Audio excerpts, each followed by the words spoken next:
for Christmas. Yeah, The Last Jedi. Where do I start?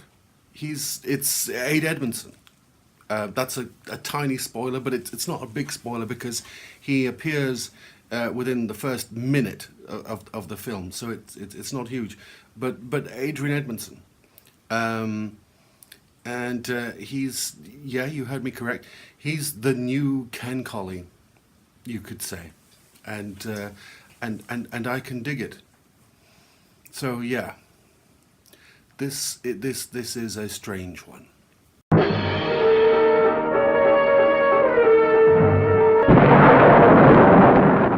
Well, it's tricky to navigate spoilers, but I'm going to give it my best shot.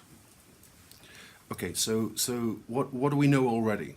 Well, there's three main arcs going on. There's Rey and Luke on the island, and I'm not going to say any more about that because, to be honest, the scenes that they share together are delightful. You're going to want those to remain as much a surprise as possible. Slightly less mesmerizing, but still engaging enough.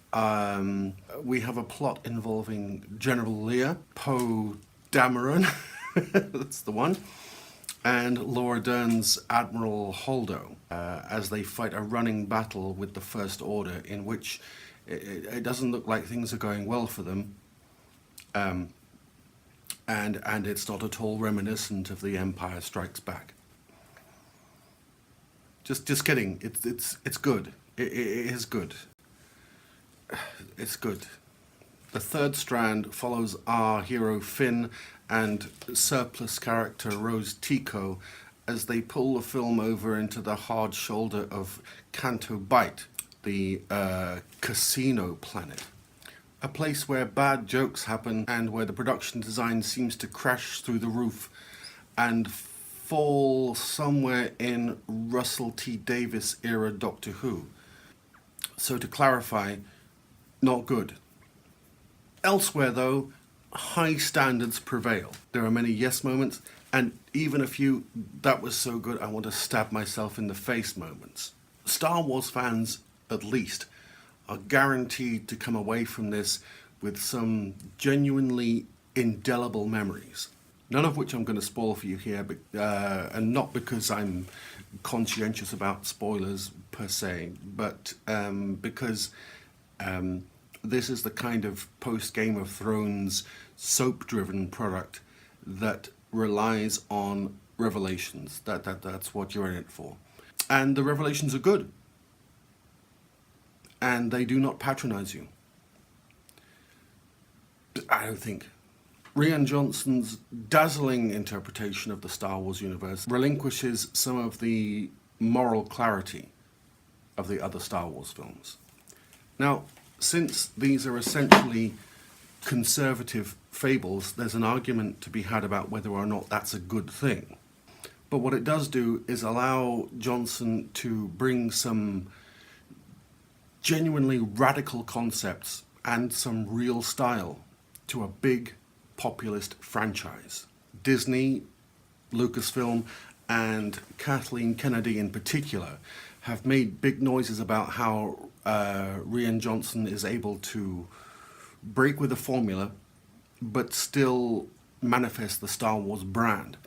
And honestly, they're not wrong. He offers the studio a way to take the property forward, and yet it still could fuck up. I don't want to be negative about it. I'm just leaving a margin for possibilities, but it still could screw up. And this is how. Now, a huge opening weekend is pretty much in the bag for this movie. That's not a thing. But there are going to be, at least I sensed from the audience that I saw it with, there are going to be questions regarding word of mouth. Because the film does occasionally go off course, and a problem remains with general world building. One thing that the prequel trilogy had in its favour was a big, colourful, densely populated galaxy where the stakes were high, even if the drama was not.